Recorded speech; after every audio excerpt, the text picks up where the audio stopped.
One. Holiness family, here we are again, you know, in this very profound time. And as I was just listening to Eitai as he was leading us into our continuation, I was asking myself, asking myself, I hear you. Go ahead.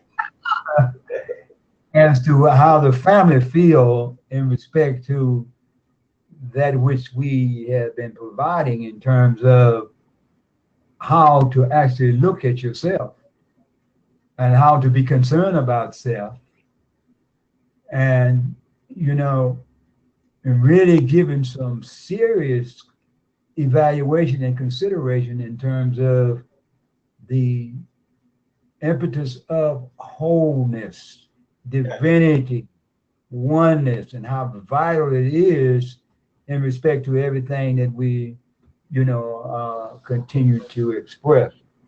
Now, with that said, it's kind of difficult when you're at rock bottom in a dualistic way of viewing things, trying to force yourself, to get out of that which is like gravity keep pulling you down, dualism keep pulling you down, because the ascension process cannot be with a dualistic mind. That's correct. In order to ascend, you're going to have to let that go. But you see, because of the profundity of, what happened within the fall, this creative language of dualism, we can see, the profound effects of it, and it has affected us in such a way that it's almost impossible for us to what? Let go of, quote unquote, this thing that we have believed in, and had gave all our emotional, expressions toward this mind that we was given to make believe that it was the essentiality. They used to always say the mind is a terrible thing to waste. Now we see, we should have thrown that away a long time ago. That's right. But Just say nevertheless, the mind is a terrible thing. it's a terrible, yeah, it's terrible, right? But they say it in the sense that, it's a terrible thing for you to lose it, not have access to it. You know how the language goes. Right. This is the way language. It's become quite difficult, in the ascension realm, trying to use dualistic language to what? Ascend out. So as Eitai was just saying, instead of focusing on many things, it becomes easy when you focus on one thing. That's correct. So, I family, have a question before we continue.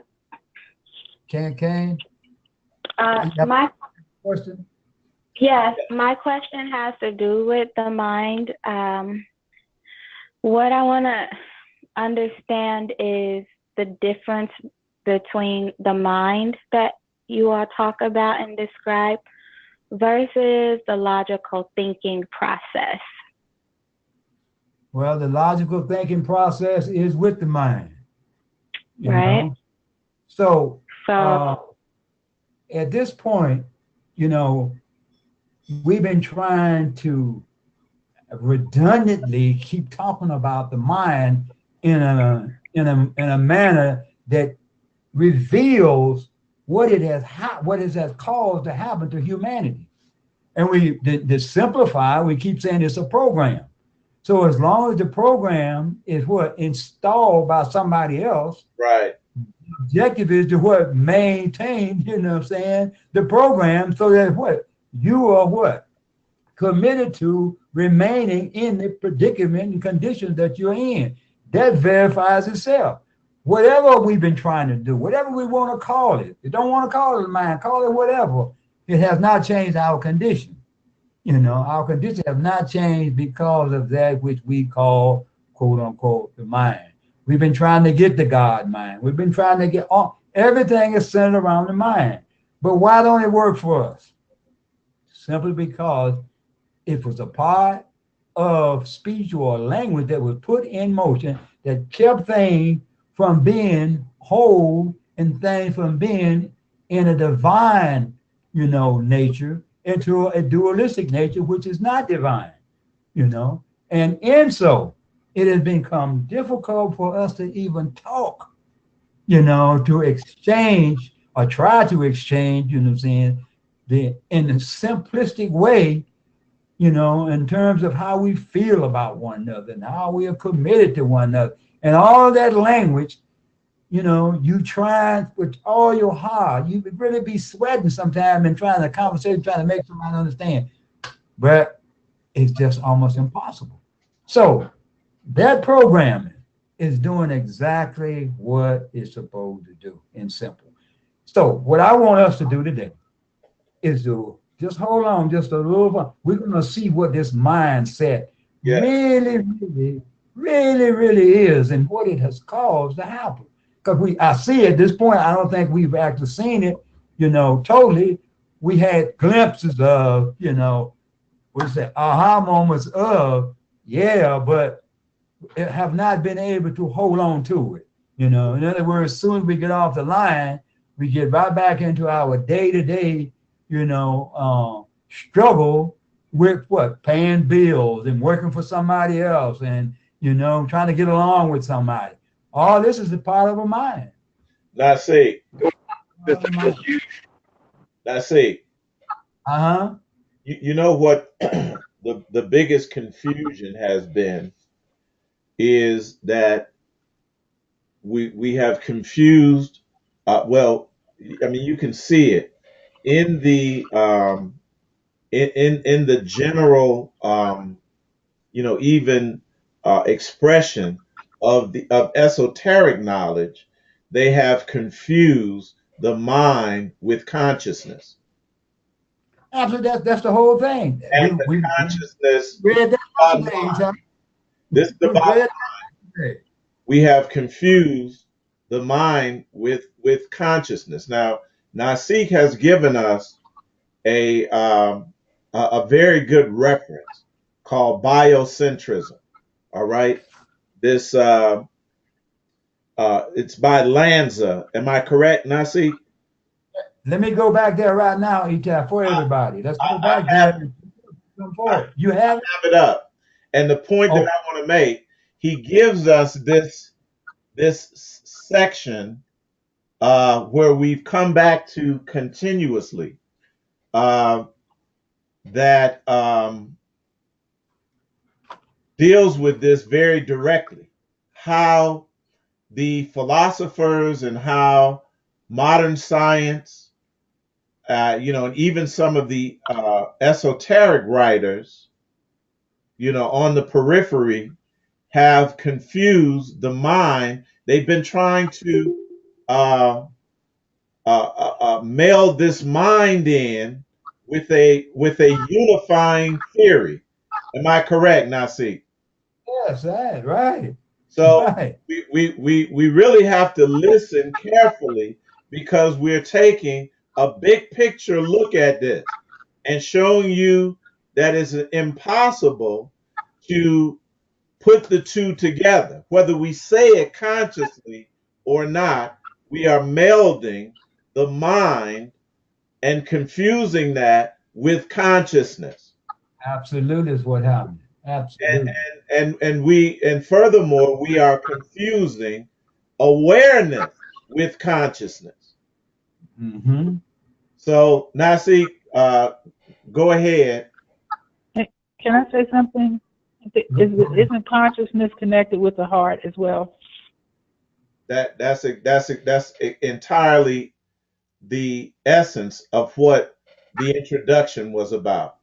All right, that's what I figured. That's the one thing that we must focus on. But Nasik, let me go back now. See, right there, what Eitai just said is absolutely correct. But we having a problem with that. We don't really see the truthful. If everybody would be truthful on this line, we do not really understand what he's saying when he's talking about the ear in the heart and how knowledge goes to the heart. We don't understand that.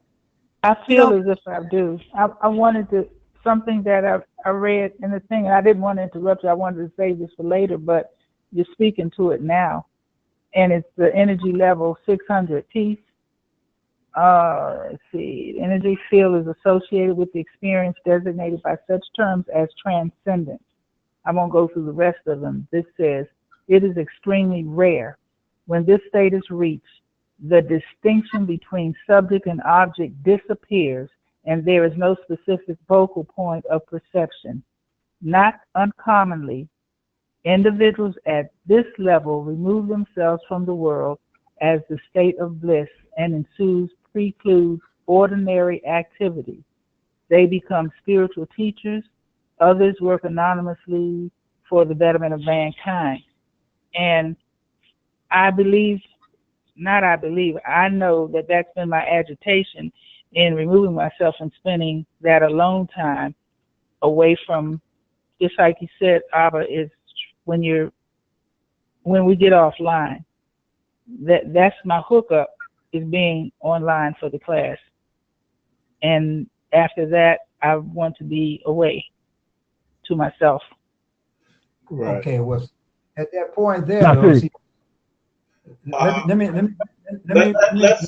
stay with the point, family. Because I think we put our finger on this, that Nasik, and give Nasik a chance to go back over this, from this reference that he's given us from biocentrism, that speaks directly to the fact that the mind is not consciousness.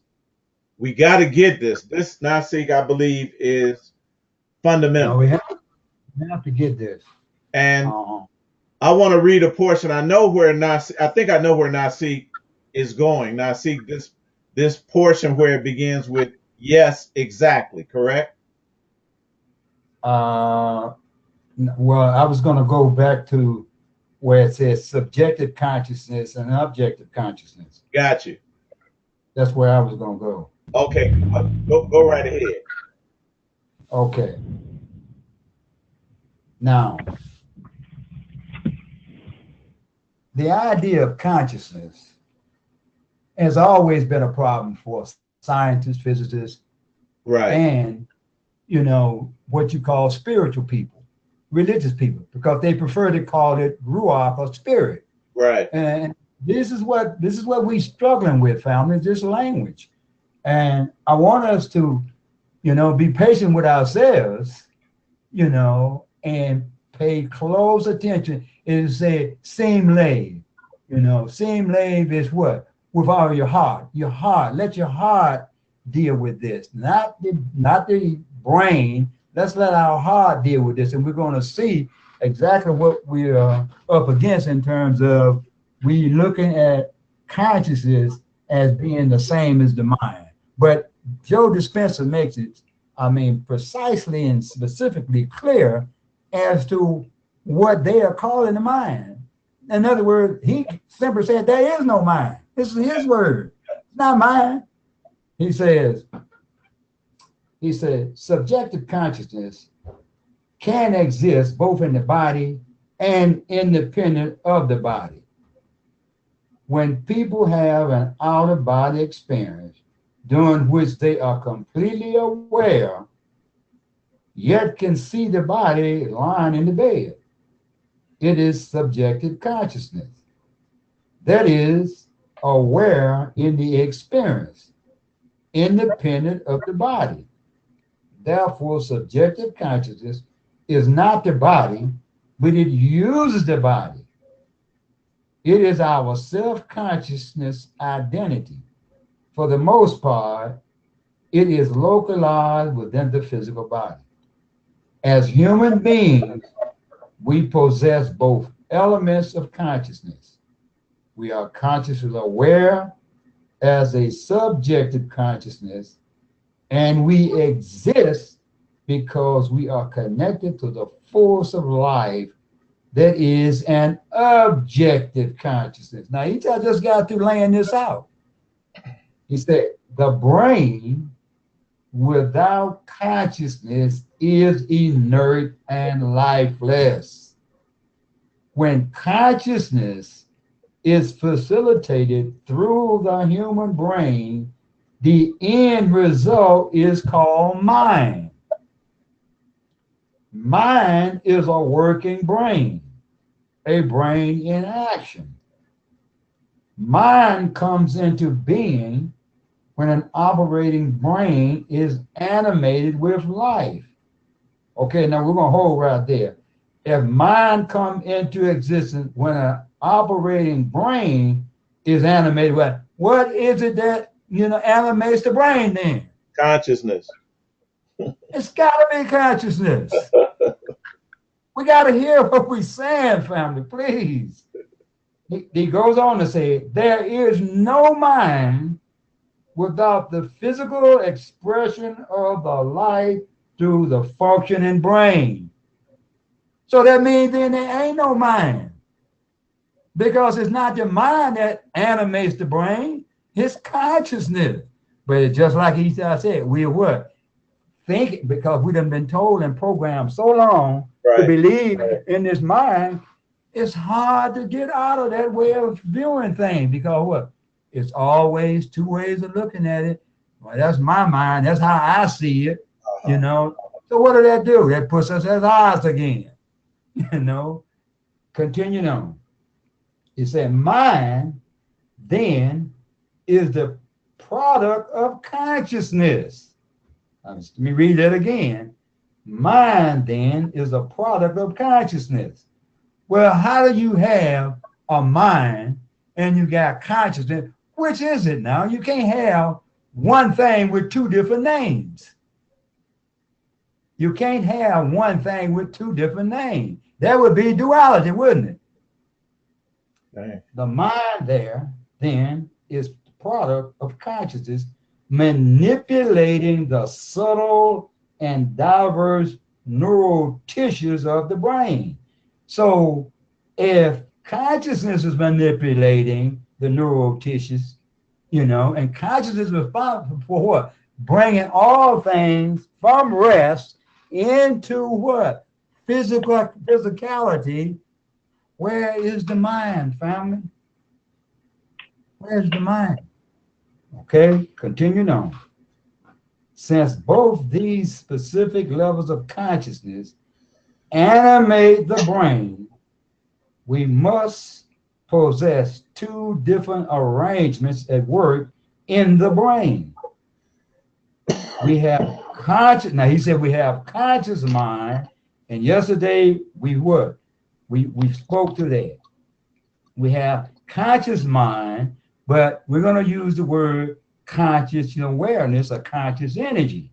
Correct. And subconscious awareness, / energy. Now he says embroider it, and means to embellish in two diverse brain systems, not two different minds, but two different brain systems. That's right.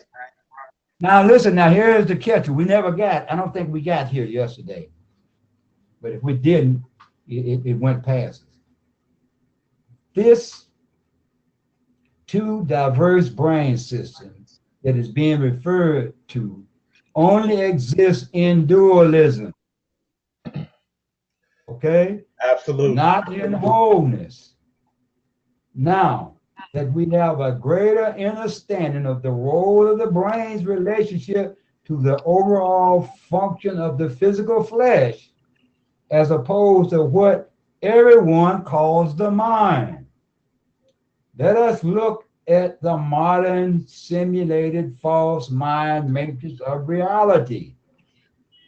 In the modern contemporary time that humanity exists is in a state of profound dualism. The term dualism is not clearly understood beyond the definition that most people know as dual or two. This concept have a much greater depth to it when one gains the understanding that dualism creates polarity or the perception that things are separated and divided as the ultimate of divinity. This process of dualism becomes quite hard for one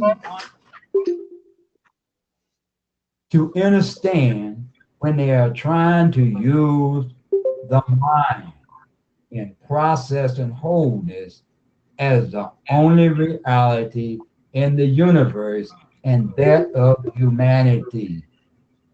The dualism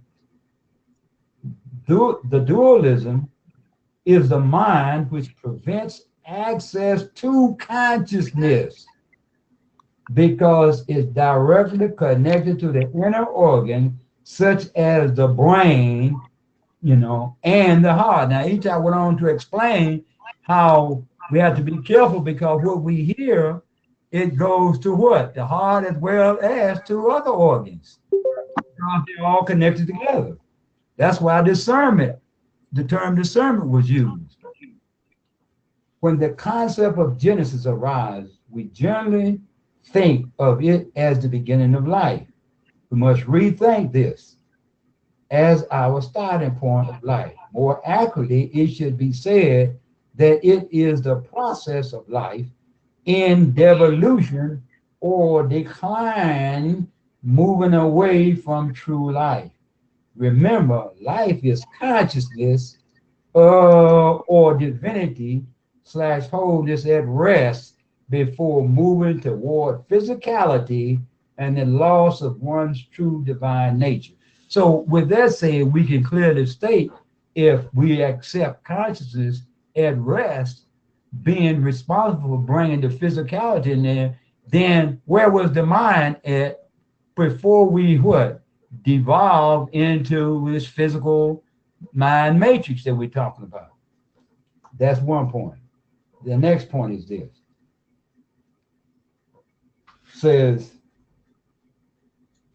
tohu vabohu, meaning consciousness at rest, and as the desire to express itself moved / animated itself by sound, vibration, is transformed into light.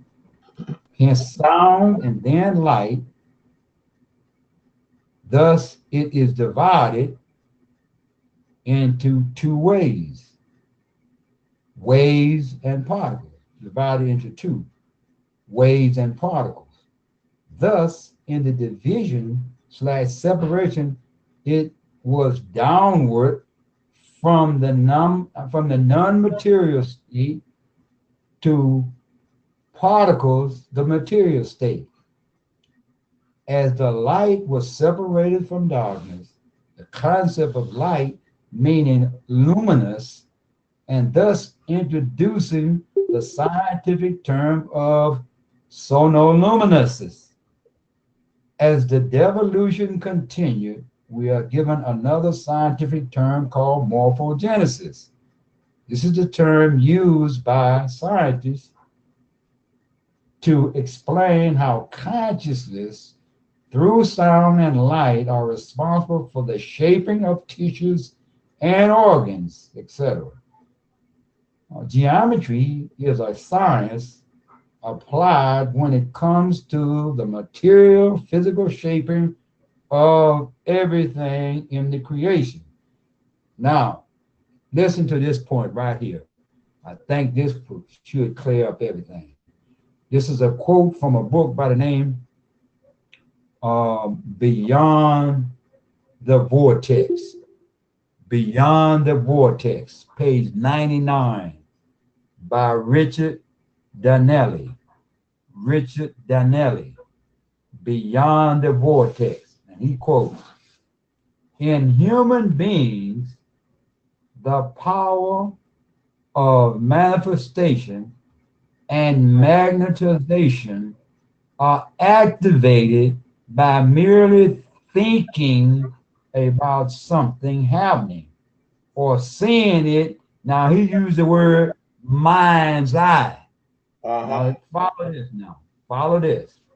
He said, You go there back, Nasik. Can you go back? The power, magnetism, and what else? Please. he said, magnetization and manifestation are Okay. activated by merely thinking about something happening or seeing it in the mind's eye. So now, what is the mind's eye? What would be the mind's eye? Well, Really, conscious. consciousnesses. It has to be the mind's eye because there ain't no mind. We know that consciousness is animating all life. Okay, so we go on. They say, quote, there are two reasons why ascension into the realm of existence were where thoughts instantly manifest cannot take place until the individual human is clear. Now, what do he mean by clear? I got And it. I got it. wholeness. Absolutely. Yeah. One is that disharmonious thought forms create distortion in individuals' human energy field that blocks out the higher vibration of, and he used the term Christ consciousness. And we know that the Christ, is quote unquote the divinity, but the Jesus or the physical element, there was what? The flesh. Right. And so the Christ consciousness, quote unquote, is wholeness, energy, and second, because the realm of instant thought action, stray thoughts or dualistic thoughts can blow a human away instantly. Yeah. So now we see what can happen is that the concept of the mind, which creates polarity, it blows us away instantly once you accept it. That's correct. You are completely destroyed when this mind comes into play. Takes you out of the attitude of ascension, Nasik. Right, absolutely. Nasik, can I comment to get this locked in? Please. Because it takes practice. Because the other day when I was talking about being in the unified field and knowing it's in me and through me and around me, I immediately fell out of it. You fall right back out of it and you go back to the old thinking. Right. And this is, and you get confused because you're so in the habit.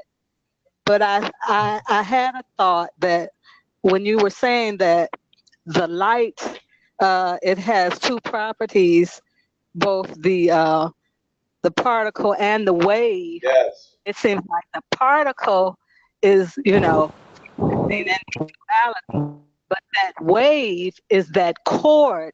This is what I'm thinking that Eitai said was never broken, that can take you back to wholeness, to everything, and that makes sense to me that you have to, your thoughts can manifest only when you know you are everything. You've got to get there of being able to think and believe and know that you are the creator. Until you know it, you better not think anything because you're going to think something crazy. It's going to get blocked anyway. And it's a good thing that vibration gets blocked. You cannot manifest consciousness until you are clear as to who you are, which is that self-love. You're everything. There you go.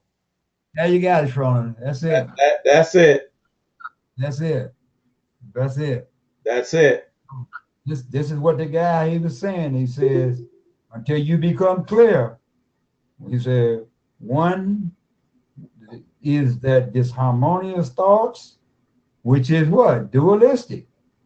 Form creates distortion in individual's human energy field that blocks out the higher vibration, which would be wholeness, or what he called Christ consciousness. That's correct. These energies are blocked out. And secondly, because in the realm of instant thought action, stray thoughts or dualistic thoughts, and I put that in, you Uh-huh. know, can blow a human away instantly. Just like you said, Sean, if you don't have it clear who you are and understand that Right. everything is wholeness, boom, you're right back into what you thought you had gotten out of. That's correct. Yeah. So I hope this now will set in motion the portion that we're getting ready to go to now, because now we come into the most significant part of all of this, because we getting ready to talk about this heart, and we're going to really see something. And each time the I have to the ancestors was just magnificent. Absolutely. This is how they laid this out. This is just, and you done read these things numerous times, and you Absolutely. just didn't see it.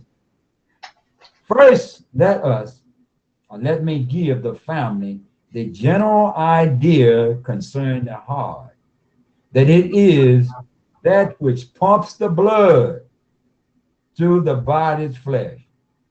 Now I'm gonna read that again. That's simple. First, let us give the family the general idea concerning the heart. It is the organ that pumps the blood through the body or through the flesh. Now, we all know that, but beyond that, we don't know little to nothing about the heart. That's just the truth. Right.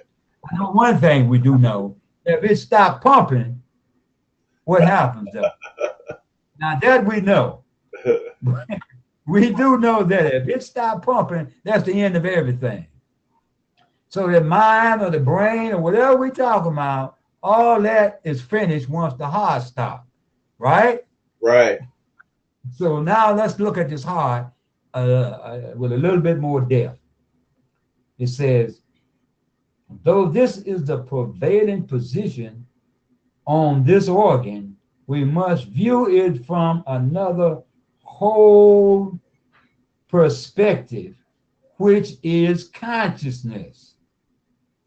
From this point of view, we must discuss the central energetic element of consciousness, which animates the inner organ, such as the brain and the heart. So now we talk about the brain and the heart being an organ. Now it ain't animating no mind, because there is no mind. Remember now, they say mind comes into existence when a working brain, but something has to animate the brain before the brain is what? Animated or moved, okay? Follow. Now we're going to scriptural reference here. In the, where are we going to go? We're going to go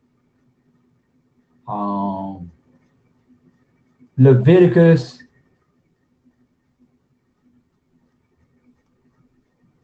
Wait a minute. Hold on 1 minute, Eitai. Let me check this. No problem.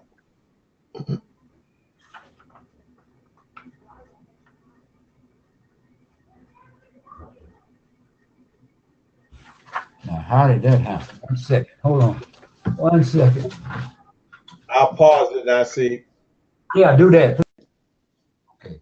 So, what we're going to do, we're going to go through the scriptural reference because some kind of way I missed the actual reference in writing it down, and I don't see it clearly, and I don't want to just make a statement about it. So I will get the scriptural reference.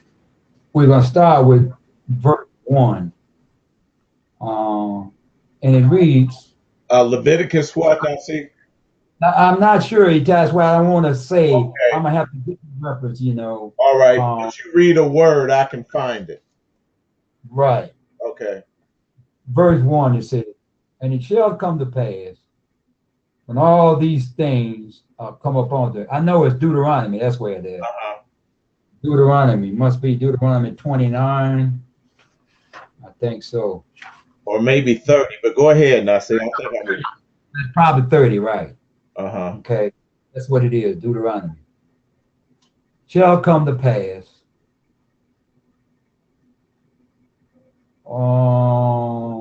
When all these, let me read again. And it shall come to pass when all these things are come upon thee, the blessing and the curse, which I have set before thee, and thou shalt call them to mind.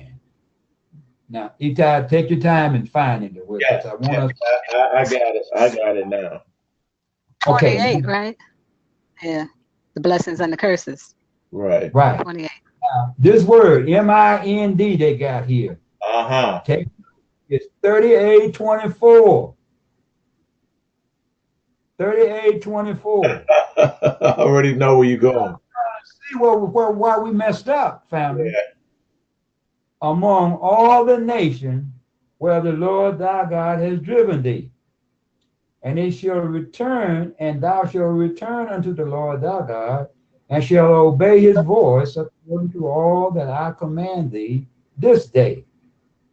And thou and thy children, with all thine heart. Now here, the word is 3820. Okay, you got 3824, and they said mine, and then they said with all thy heart is 3820. So we already know there's a connection here, The connect. but we're gonna see something. Okay, continuing on, verse 3. And then the Lord thy God will turn the captivity and have compassion upon thee, and will return and gather thee from all the nations, whither the Lord thy God has scattered thee. 5. If any of thine be driven out unto the uttermost parts of heaven, from thence will the Lord thy God gather thee, and from thence will he fetch thee. 5. And the Lord thy God will bring thee into the land which thy fathers possessed, and thou shalt possess it, and he will do thee good and multiply thee above thy fathers. And the Lord thy God will circumcise thy heart. Now, this word here is 3820. Okay? And the heart of thy seed, to love the Lord thy God with all thy heart and with all thy soul, and that thou mayest live. And the Lord thy God will put all these curses upon thine enemies, and on them that hate thee, which persecuted thee. And thou shalt return and obey the voice of the Lord, and do all his commandments which I command thee this day. The Lord thy God will make thee plenteous in every work of thine hand, and in the fruit of thy body, and in the fruit of the cattle, and in the fruit of thy land, for good, for the Lord thy God will gain, for the Lord will again rejoice over thee for good, as he rejoiced over thy fathers. Now we're going to skip, we're going to come down to verse 14, and then we're going to go back. But the word, where we pick up, now we may got to go back to verse 13. For this commandment which I command thee this day is not hidden from thee, Mm-hmm. neither far off. It is not in heaven, that thou shouldest say, who shall go up for us to heaven and bring it unto us, that we may hear it and do it. 13. Neither it is beyond the sea, that thou shouldest say, who shall go over the sea for us and bring it unto us, that we may hear it and do it. So now we see the hearing, the ear Yes. is being brought into Yes. Yes. this. Yes. Now we got to go back now and think for a moment the very first verse about the mind. Yes. We now about hearing now. Right. Okay, so listen to what we're saying. Verse 14. But the word is very nigh unto thee, in thy mouth and in thine heart, that thou mayest do it. Deuteronomy 30, 1 through 14. Okay? Now, let us look at this. When we look at the word 38:20 in verse 38:24 in verse 1, okay? Verse 1. And we go to Hebrew Lexicon by Jeff Benner. Okay? Hebrew Lexicon by Jeff Benner. The Strong's number is 38:24. 38:24. And Jeff Benner, his number in his lexicon, he uses the Strong number 38:24, but his number is 1255. Anybody got the Jeff Benner lexicon? It's 1255. Okay, very important. Now listen to what he said. He says Jeff Benner uses the term, as AC. Now, what is this AC? AC represents what? The action, which is the verb form of the word. Okay? AC means the verb form of this word, 38:24, which is defined as, quote unquote, the mind. Okay? Translated. As the mind. Right. So he said the action form or the verb form of 38:24 is a question mark. He don't know. And this gonna make sense. He said concrete, which is the noun, he says the heart. Let me go back because I don't want nobody to miss this. Right. Jeff says the verb form of the word mind is translated 38:24. He said it's a question. He don't know what it is because it don't exist. Right. So the concrete form or the noun form is the heart. And then he says the abstract or the adjective form, it means to think. The pictograph is a picture of the shepherd's staff representing authority.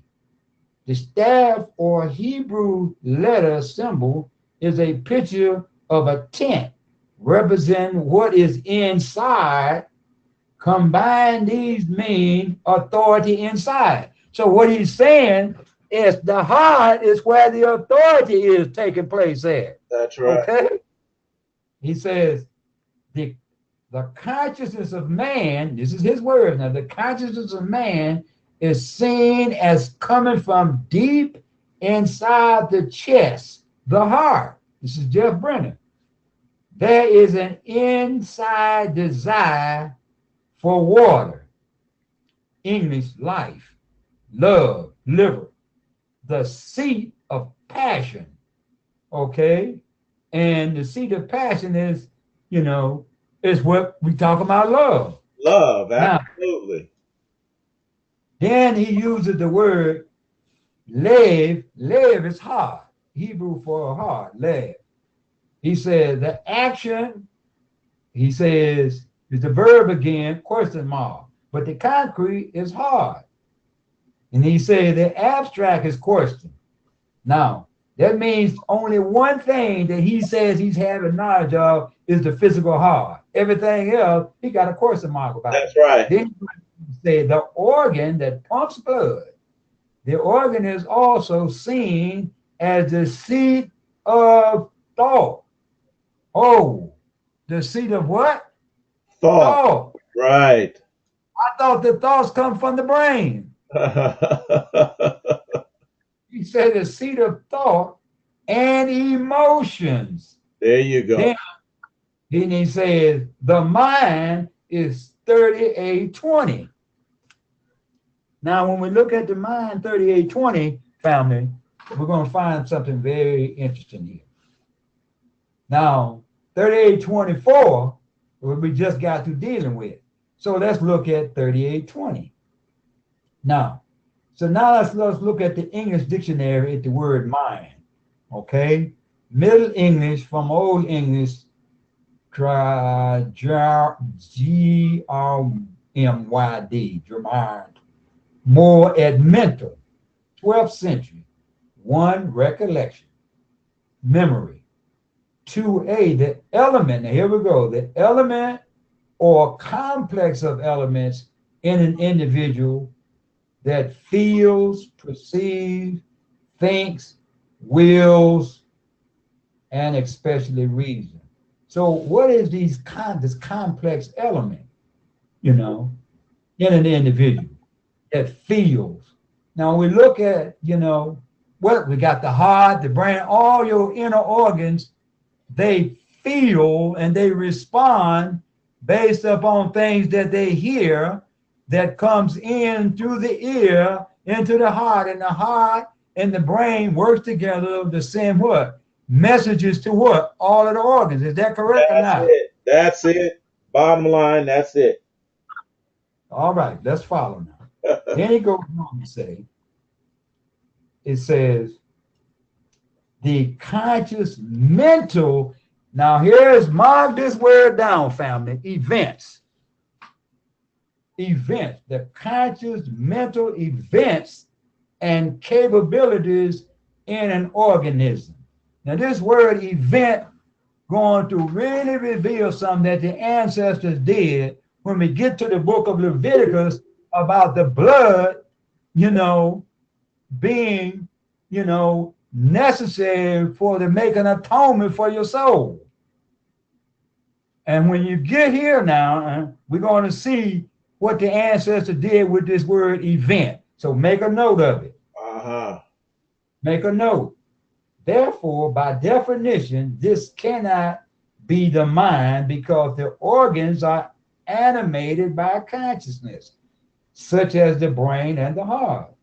Thus, the mind is not animated by any of the physical organs of the body, in particular the brain nor the heart.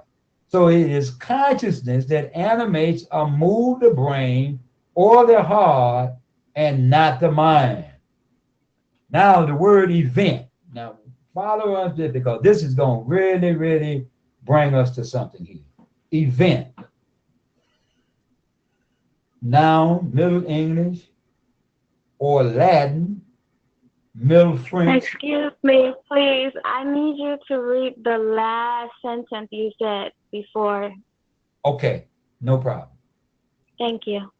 I say, thus the mind is not animated by any of the physical organs of the body, in particular the brain nor the heart. So it is consciousness that animate or move the brain or the heart, and not the mind. The word event, from Middle French, Latin, from Middle French, eventus, from Latin, eventus, past participle, eventare, to happen. From E plus is venere, to come. Now, this is 1573 that they coined this. The number one definition is archaic, and it means outcome. Archaic, or the outcome, it done made it, old and outdated, so to speak. Yes, yes. It says B, the final outcome or determination of a legal action. C, now here we go, a postulated outcome, condition or eventuality, something that happens, then occurs. Then it says, see the word effect. Effect, designating something that necessarily and directly follows or occurs by reason of a cause. So in other words, there has to be a cause for something to follow something. Now, we're going to go now and see how this mindset and how they've got us with this. Now let us go back and explore the word mind. Now we must also view the term mindset, you know, and this was 1926, Common Era, and it says number one, the word mindset.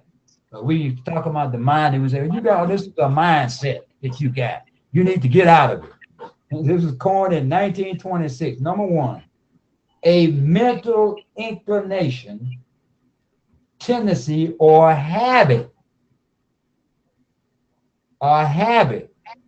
So when one get into a habit, and I think Sharona just had said that, you fall back into what, Sharona? The same old habit, right? Right. It says, two, a fixed state of mind. Now, when you got a fixed state of mind, that's what habitual, right? Right. Now, consciousness, you can't fix no consciousness. You can't fix consciousness because what? Consciousness is what causes everything. You can't fix it. You know, I want us to hear this now, because we gotta get this. It says, therefore, we must understand the cause of habits. Then we go on to break down habits. It says conditions of character. You know, to have something that has a hold on you. When there's a habit that you keep doing things, it's something that's got a hold on you. And you know what it is? It's the mindset that got a hold of everybody. It puts you in a particular way of doing things that become habit forming. And you can't even actually talk without saying the mind. It's got a hold on us. Continuing on. Archaic. It's like a clothing, they say. It says it's like a costume or a characteristic. Right. A costume or characteristic of a calling, rank, or function. Now we can see that you are what? In the lower what? Realm of everything on the planet. Subject to everybody. Hierarchical system where you what? Always are functioning because of the mind. Can't get out of the predicament. Cannot get out of it. Now, Continue. Can't go ahead. this habit is it is a garment. That is what a nun wears. What a nun wears is a habit. And again, these nuns are performing acts of charity, are they not? Absolutely. Yeah. Which they say is unconditional love. This is all connected, family. All connected. Go right ahead, Nasik. The mindset, it says, the rank of function. Number three, it says, the manner of conducting oneself. Okay? That becomes your bearing. Number four, bodily appearance or makeup, especially as indicative of one's capacity and condition. We see that this mindset is a makeup or that which is created that is indicative to our condition and the capacity of not being able to get out of it.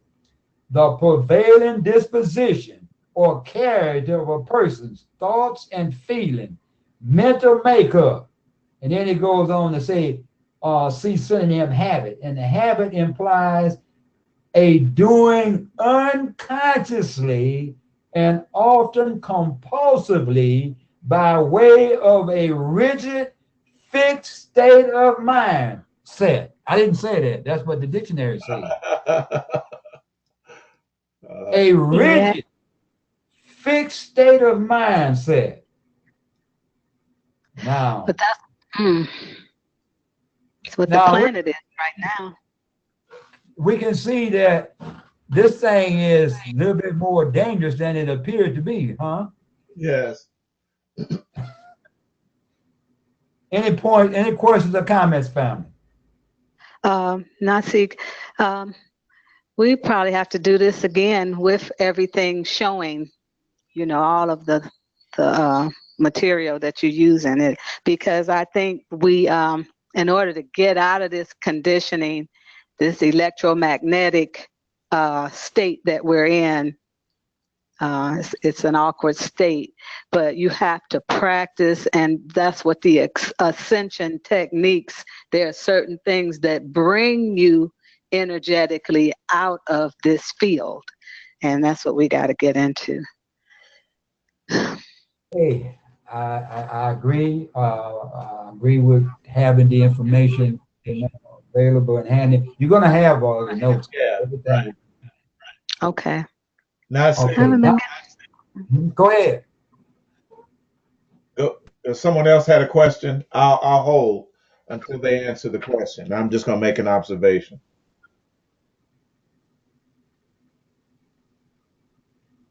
Oh, Nasik, this date for mindset, Uh-huh. just to point it out, 1920. I had 1926, same thing. Right. Okay, go ahead. It's the 1920s, just as important. All right. Remember, this was the Roaring Twenties, right? Absolutely, you're right. The Roaring Twenties, right? You know, we talked about that was an attempt or an aspect of ascension that took place there, and uh, this became. It says it's an educator's jargon, all right, which goes back to this programming through what compulsory educational system.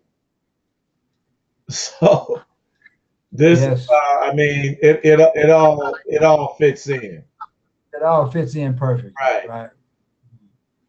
Now, Now, if we don't have any more questions, now we're going to go to Jeremiah 17, 9, and 10. Now we're going to find out about how the ancestors has used this knowledge and how the Hebrew has played a major role in us being able to decipher, you know, and to decode these things.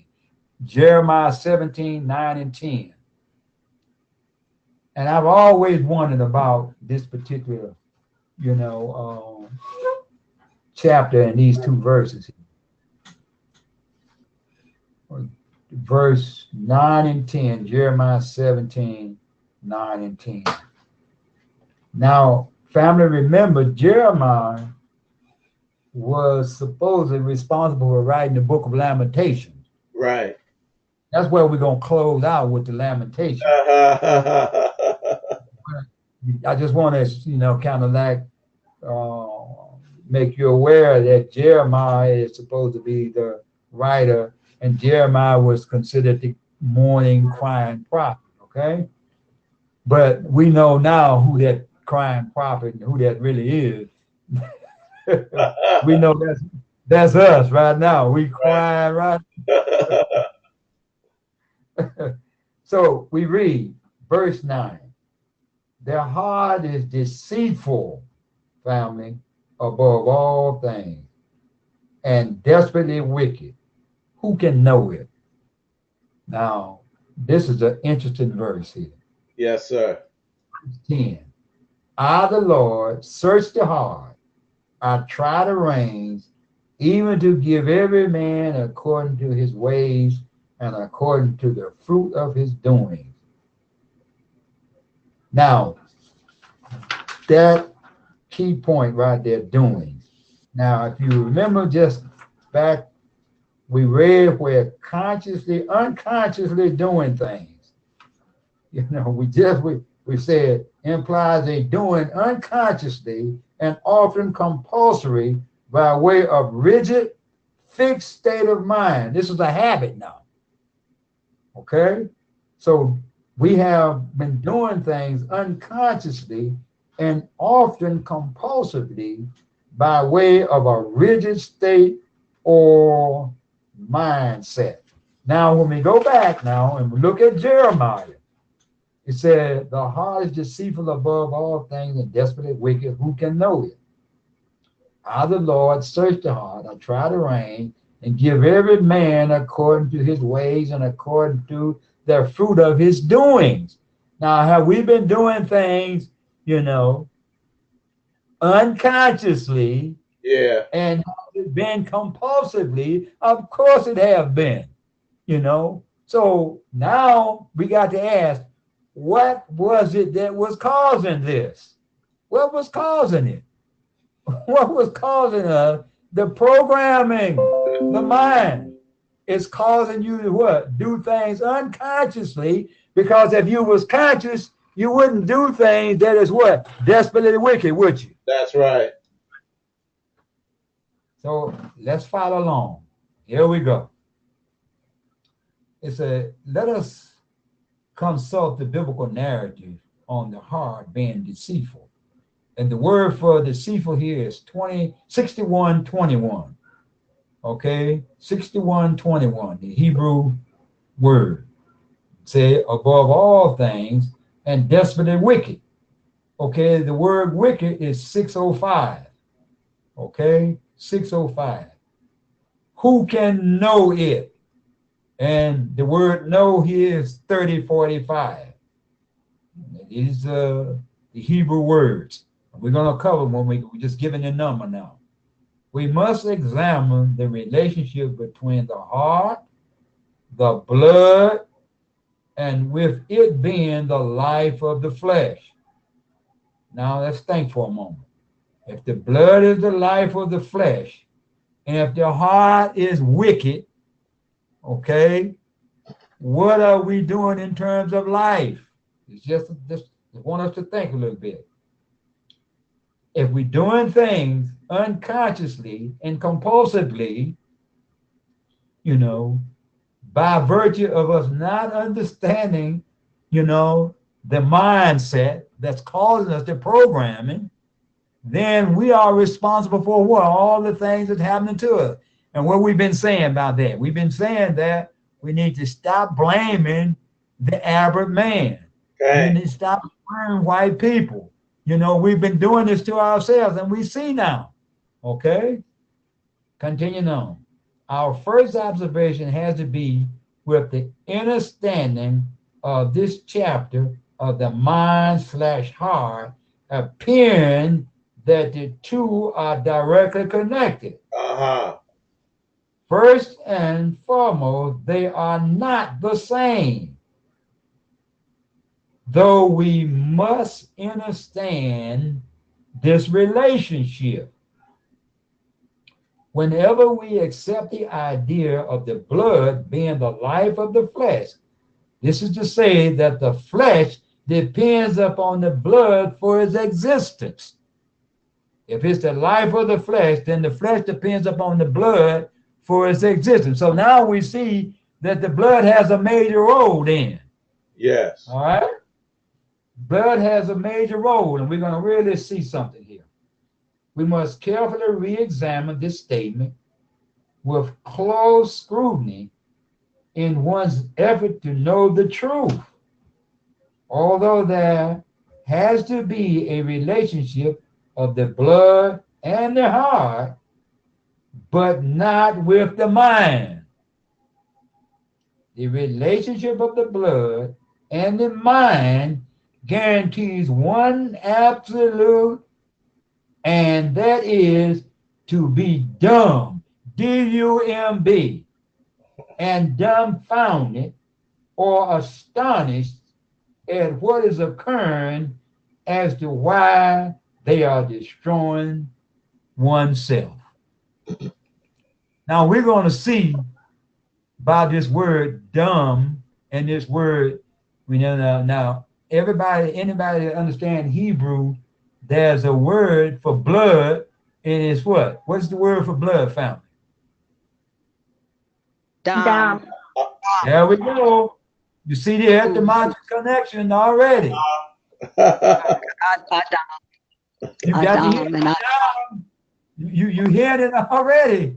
You Adama. heard it already. Yes. So follow along, family. It says, there is no way that one can eat, consume the blood of any dead thing, and it gives life, vigor, vitality from something that depends on blood for its life. If the life of the flesh is in the blood, then the flesh depends upon the blood to sustain one's life.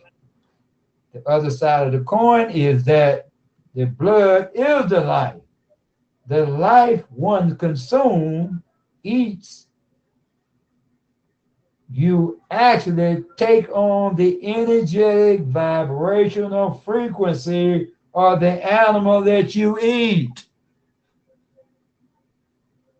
Let us consider the heart, 3820, lay. The inquiry is concerning identity of the heart, being desperately wicked, and the knowledge of who can know it or comprehend it. As we evaluate this concern as an inquiry, we must understand and respond immediately because of the urgency of the heart being desperately wicked. We will view this from the Hebrew 3820, laid as a form of 3824. The heart also uses it figuratively for the feeling, the will, and even the intelligence. Likewise, for the center of anything. We must look at 3824, Lebab, from 3823, the heart as the most inner organ, and also like 3820, when view of 3823, the root, to be enclosed as with fat, F-A-T, by implying as demonstrated from 3824 to,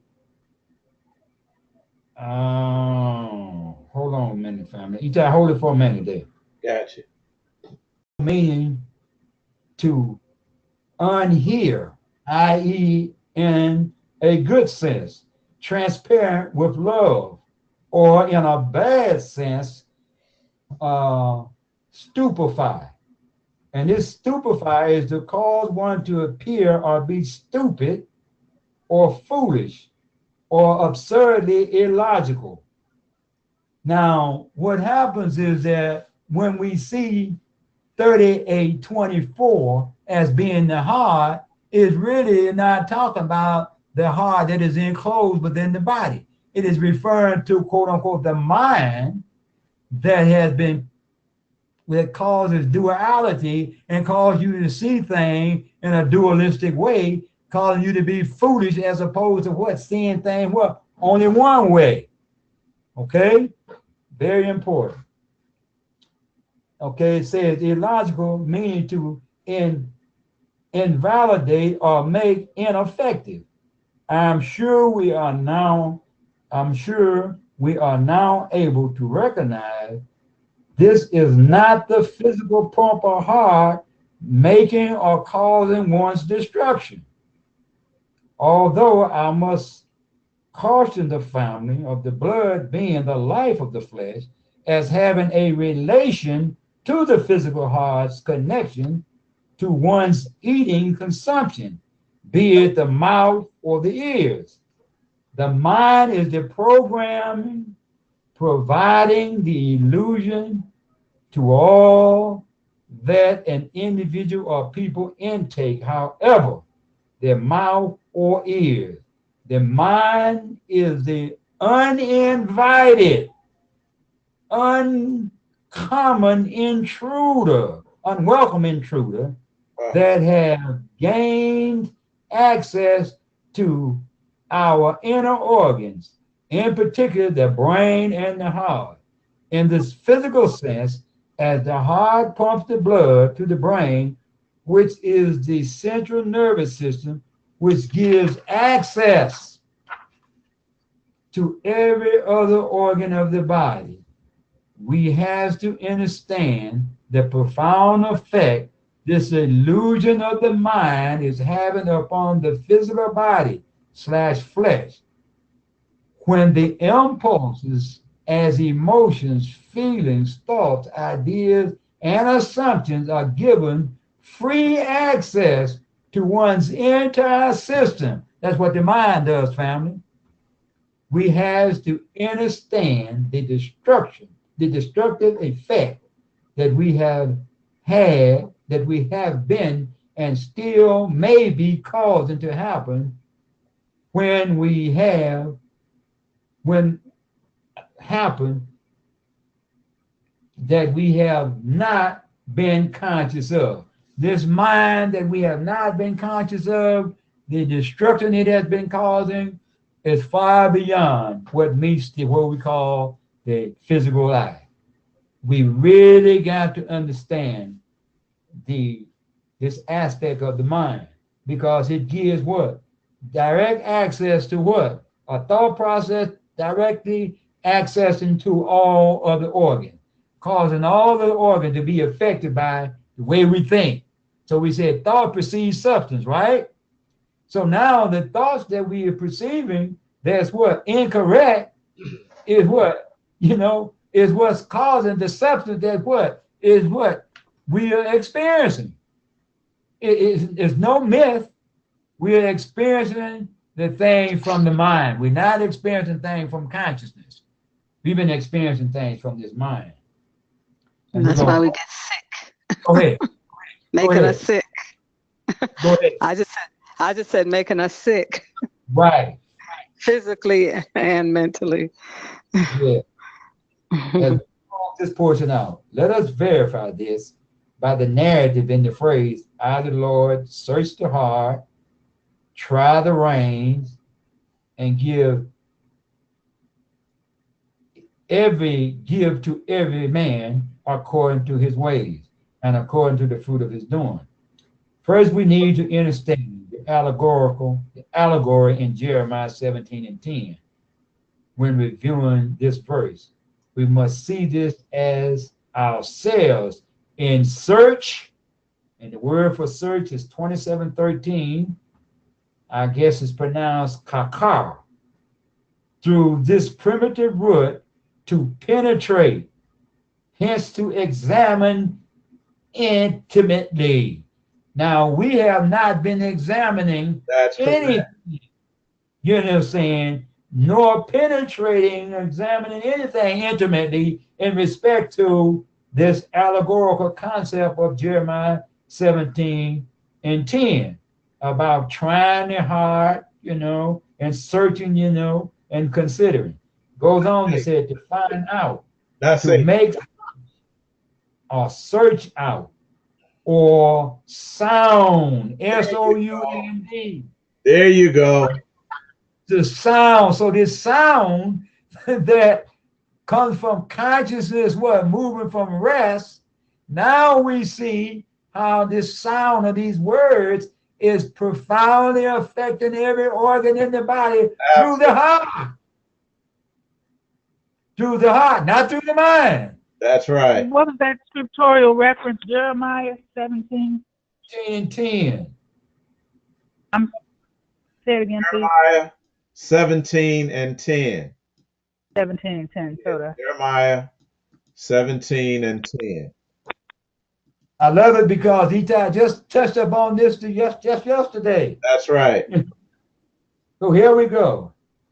Here, in respect of the term heart being used in the 10th verse, is actually showing the effect of the mind has on the heart. 38:20, Lave, as it impacts the entire bodily system. As we try, and the word try is 974, is bakan, the primitive root to test metals in general and figuratively to investigate the ways. Now, we have now been investigating how the heart nor the mind has been causing any kind of effect, any kind of condition. We just been going along because, we was waiting for somebody to come and interpret this for us and tell us what Jeremiah was really saying. But the Jeremiah had to be us. It has to be us. Okay, so as we continue to investigate the ways, and the ways is Dashan 1879 from 1878, figurative to be rich, fertile. And Dashan is a prime root to be fed. In the transitive sense, to fatten or regard as fat, especially to anoint, figurative to satisfy. From 1880, Deshaun, fatness, figuratively abundance, especially fatty ashes. Now listen about the fatty ashes. See, this is what has been happening in terms of the physical burning of ashes when you sacrifice something. You got a whole bunch of stuff that you've been doing that was incorrect. Now let's move it to the physical, to the spiritual realm. It's a whole bunch of things that we've been doing that's wrong, that we would have abundance of wrongdoings from what? Quote unquote, our what? Our sacrificing, thinking that we should have been using our mind to accomplish things. Mm-hmm. And the Hebrew gives greater insight into the idea of a mind creating vanity in all that one does. So when we find this abundance, it says abundance of vain doings, those ashes and the sacrificing, the physical doing, all that was a vanity. Vanity. And now we see how this vanity, in the spiritual sense, all the things we've been doing that the mind has created, we can see the effects. We can clearly see the effects. So we're going to hold here today on this part, and we'll pick up tomorrow, if we go tomorrow or the next time we go, and it will be the part, the blood is the life of the flesh. And we're going to see what is the blood and how the blood is tied to the Day of Atonement.